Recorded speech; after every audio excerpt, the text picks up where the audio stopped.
What year you first came into contact with the teachings or the knowledge itself? Well, when I first came into the contact of the knowledge itself, we was in high school. You know, some of my partners became 5%ers, and Okay. you know, we always, you know, how the black man, we are just intrigued by that knowledge when we hear it. Yeah, yeah. You Yes, know, sir. but in high school, I was playing football and doing other things, and some of my partners began to study 5%, and when they start, you know, they had their little index cards, and we'd be in homeroom, and they flipping through the cards and had it, and I was interested, but when it came time, they said you can't eat pork, brother. That kind of like, that kind of like was like, away a little bit. I get back with, you know, that pig something else. That what they said. I can't leave that pig alone, and I can't leave them white women alone. Hey, look, bro, that pig something else, but I was like, and then plus, you know, I was just into like after I was into sports a lot and stuff at that time too, you know. Yes, sir. And you know, back in the 80s, man, this was 1983, 82. Okay. You know how the 5%ers rolled. It was a whole nother different flavor back in the 80s, you know. So that was before the Crips and Bloods and all of the other gang stuff in New York City, you know, really took off. Absolutely. Yes, sir. So you came in contact, but you didn't come when you came into the Nation of Islam. It wasn't through, you know, like the 5%ers. You went with them first, and then. No, sir. Okay. No, sir. After that brief touch with my partners, then, you know, it just became oblivious to me. I didn't touch it again. Didn't, you know, study. Didn't read anything like that. Like I said, I was into football, playing ball and scholarships, and getting ready to go to college and all of that. You know. Yeah. So did you ever get into any like discussions or disputes or debates rather, like with once you came into the nation and some of your friends that was 5%ers, did that, you know, take place? Nah, cause we were my partners that became 5%ers, we grew up from 3rd grade, man. We was like, you know, so it wasn't never any discussion.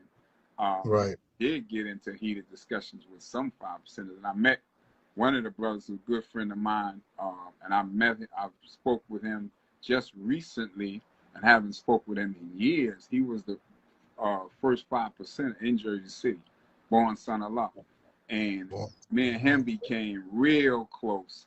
And as a matter of fact, his partner just recently passed, who was also 5%. So he called me maybe about 2 weeks ago. We had a good conversation. We hadn't spoken in years, man. But at first encounter, as I got the knowledge of myself, there was a little bit of rift. But after a while, we smoothed out. You know? Yeah. What was one of the most, you know, I guess, arguments or debates y'all would get into? Well, was it over like W.D. Farr or like Elijah Muhammad? You know. Right. Now, you know, it's interesting because me and Bourne was talking, and I shared with him. I really appreciated him, because he was actually part of my development. You know, when you come into the knowledge yourself, man, it's gun ho. You just like on 10, man. You don't want to hear nothing from nobody. You ain't, you know, so we used to bang out there. You know, they used to try to get a little physical, and then I had to remind them that, you know, don't let the bow tie twist you, man. Don't get it twisted. Yes, sir. And we were constantly going to the park and where they were at, and we would just build, man. And, you know, like we're born, you know, as I got old, as we got closer, come to find out, Born knew my family and everything like that. And but one of the things that we were, you know, believing in a God outside of self. That was one of the things. You know, our self, Lord and Master. There's no God outside of me. So that was one of the things that we were talk about a lot. You know. Right. Have you ever like you know, because one of the things that I always have gotten is the whole Muslim God, you know, like some brothers in the 5% nation, you know, particularly Nation of Gods and Earths, they say, you know, you can't be a Muslim and you can't be a God. The two is an oxymoron.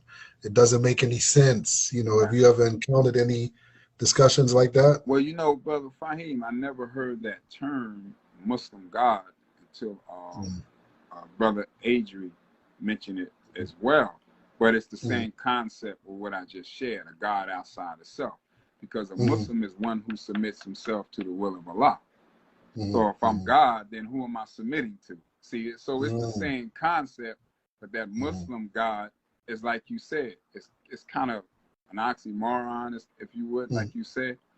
So that was the, no, not I say that. I'm saying this is what No, I'm not saying you're right. That, but it's similar to what we just shared. That was one of the main things, praying to somebody, following outside of self. Right. The term Muslim God, a Muslim is one who submits his will to do the will of Allah. So that's really saying outside of myself. So I can kind of see and understand that. But the lessons speak of being a Muslim all through it. Yeah. Yes, sir. Yes, sir. Yeah, I think in Theology of Time, I know I showed that to several brothers, where the messenger speaks about, the deportation of the moon and, how it was a wise Muslim God who wanted to, separate, because he wanted everyone to speak a different dialect, or the same dialect rather. And he blew the moon from the earth but in there the messenger talks about Muslim gods, where he mentions as, the scientists, the high scientists, all of them were because they submitted to do the will of Allah, to do the will of God. So I would always tell people that's just the messenger's way of saying God, which is a Roman Greco word, but instead of saying God, the messenger says Muslims. We're Muslim because a Muslim is a God.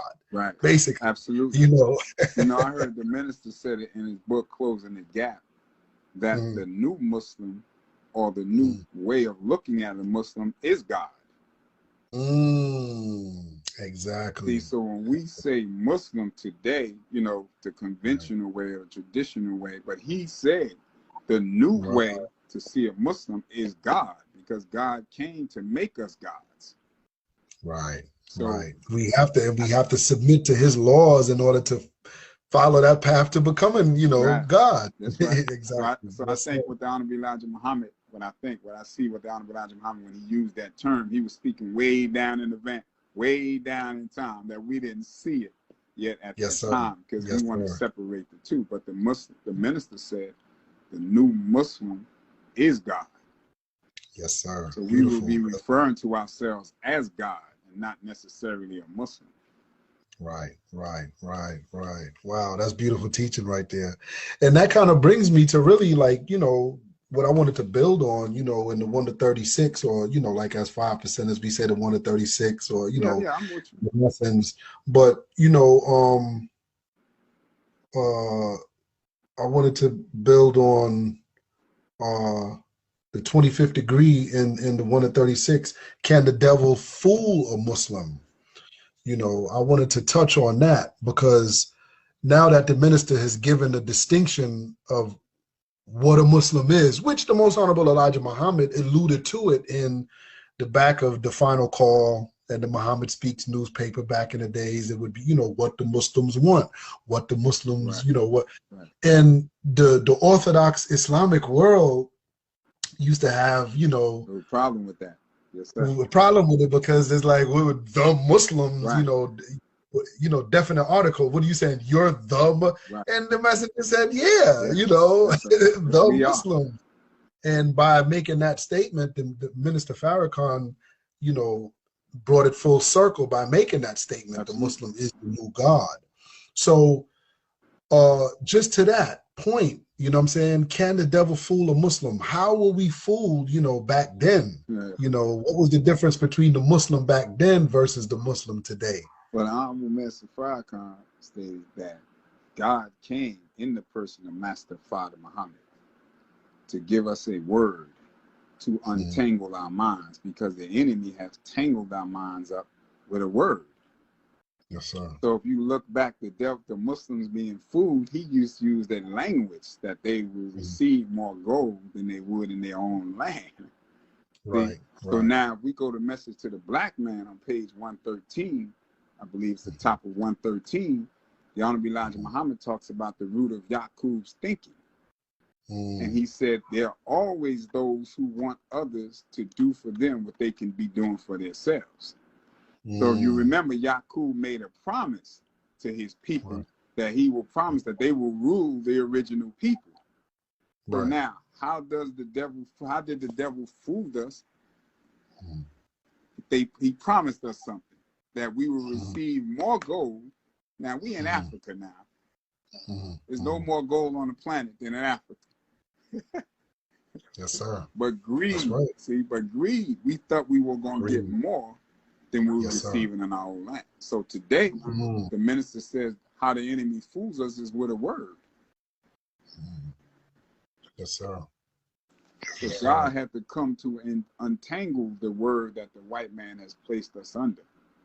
And that's the tricknology. Yes, sir. Yes, sir. The Islam today is, you know, it's not even what it used to be, you know, during the time of Prophet Muhammad. And there's a hadith where the Prophet says, 3 generations after me will no longer be of me. That's right. You know, and I think it's another one. He says the best ummah or the best community is the first and the last. The first because they have me, you know, the Nabi Allah, the Prophet of Allah with them, and the last because they will have Isa, or the, you know, Jesus, son of Mary. And of course, we see that as the most honorable Elijah Muhammad, you know, in this day and time. Do you know any of the history of the 4 Imams? You know, there's a point where, of course, the Prophet Muhammad, peace be upon him, said, of course, the first and the last are the best generation or communities, but he says in between are a crooked people. But I remember when I was in federal prison and I was studying, you know, Sunni Orthodox Islam, and I was studying about the 4 Imams, and I know Mulana Muhammad Ali kind of broke it down or explained it somewhat in his books. What was the name of that book? Is it the Book of Islam or the Book of? It looks almost like the Qur'an, but it's like a green book. I know you've probably seen it before because it's in the Nation of Islam. It's one of our study you talking about the materials. Religion of Islam. The Religion of Islam. Thank you, brother. Yeah, thank you. I haven't. It's been like 10, 12 years since I've seen it. The Religion of Islam. In that book, he alluded to the 4 Imams, and you know how during that period, some of them, this is where the understanding or the tafsir of the book was twisted up now, because some of them put the Quran in the front and what Prophet Muhammad said behind that, where some put what Prophet Muhammad said and what the Sahaba said, the companions in front, and what it, you know, do you have any history or any, you know? As I'm hearing you, Brother Fahiym, this is why, again, listening to you is why the Honorable Elijah Muhammad said, the minister said, the Honorable Elijah Muhammad said there will be a new Islam. And the only thing will remain from the old is the principles. Yes, sir. See, yes, sir. And there you have that Muslim God terminology again. Right. We are being made gods.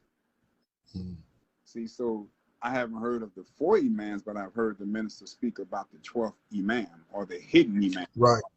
Well, those are the scientists. The high scientists. Yes, sir. The 4 Imams are just basically individuals, almost like the companions who basically had the recorded history that the Prophet left. And just from their own understanding, they, you know, began, you know, giving their see on it. And this is how a lot of the anthropomorphic, you know, man being God concept gets lost from out of the, you know, teaching. Takes away responsibility. So, right. So as Minister Farrakhan said today, you know, those Muslims, that they don't have no power in the, you know, because if they did, they would be able to rid the world of Shaitan, you know, of the devil, the Dajjal, you know. But you know what we're doing over here in the West, as Prophet Muhammad said, you know, as lightning shines from the east unto the west, you know. Well, no, that was Jesus. Right, that was Jesus that said that. But Muhammad said the light of Islam will be raised in the West in the latter days. The sun will rise in the West. And again, that goes back to that hidden Imam, or the 12th Imam, that all the scholars in the Islamic world are looking for. We represent that 12th Imam. Master Fahiym Muhammad was the Mahdi. Yes. I was going to say, as a people, as a people, when you said we, yes, sir. We are Allah, right? So we represent, but it takes one to set us on course. And that's why the Mahdi came to raise up one in the West to set us on course. but we Yes, sir. represent the 12th, the Yes, hidden sir. man. Yes, sir. The rightly guided one. Yes, sir. Yes, sir. Yeah, yes, sir. Yeah, the Ahmadiyya community back during the early 1900s, I know they, you know, Ghulam Ahmed, you know, he taught a lot about, you know what I'm saying, about the Mahdi, and some of his followers called him the Mahdi as well. You know, I heard, yeah, and which Mulana Muhammad Ali actually was one of his students as well. You know that. Yes, sir. Yes, sir. Yes, sir. Man, it's real interesting, man. It's real interesting. This is a new Islam that we getting over here in the Western world, man. It's, you know, it is making us, you know, as the messenger said, I didn't come to raise a nation of followers. I came to raise a nation of gods. Right. And that was one of the debates that I would always get into with my 5% of brothers, because, you know, I'm like, the nation of gods really is the nation of Islam. Absolutely. You know, it's a process. But see, it's a process. The nation represents the process or the structure in order to become God. Right. We know the history of our 5% brothers and the 5% nation. We know the history very clear, so we don't have to go there. But we knew that history began outside of the structure of the nation of Islam. See, that's what the Honorable Minister Farrakhan says in Closing the Gap, that Master Fard Muhammad gave us law. Because he said, without law, we will begin to tear down and condemn those of us who are trying to be leaders or trying to be righteous. We would tear you down. But the law sets up a structure for me to not tear down Brother Fahiym as he strives. See, the law, the structure sets that up. Yes, sir. Without that law, back to business as usual, brother. You know the business of the black man, brother. 66 trillion years ago, brother, when Caucasian was nowhere around, brother. Well, that was the messenger said the second law, I believe, of the universe, you know. That's right. Motion then order. Yeah, order. Yes, sir. Second law. Yes, sir. Yeah, brother, you know, it was always, you know, good building with you. You know, like I said, I'm not going to keep it too long because, you know what I'm saying? Definitely. But when some of the other brothers, you know, if anything, next time we can get together, I wanted to get, you know, was it Brother Kareem? Yes, sir. You know, of course, you know, some of the other brothers to join in, and, you know, we could all. If you set it up again, Brother Fahiym, just let me know ahead of time, and then I'll make sure they get the date and the time, and we'll set it up. Give everybody a time and awareness of when it's going to happen, and they can make room to get on. We can definitely. Yes, sir. Yes, sir. I definitely appreciate I definitely want to do that, man. Yeah, like I said, we could jump on your platform as well, you know, sometime, and just, you know, because like I said, with these, I can post them, and that way you could always have it, you know, for yourself. If the brothers want to go back and look or whatever, you know, you could always have it in your archive. Yeah, praise be to Allah. Appreciate you, brother. Yes, sir. Yes, sir. Well, yeah, it's good building with you, God. Like I said, you know. Yes, sir. Yes, sir. And with that, I'm going to leave you as I came in the greeting words of peace. Assalamu alaikum. Allah bless you and the family, Brother Fahiym. Peace. Peace to God. Peace.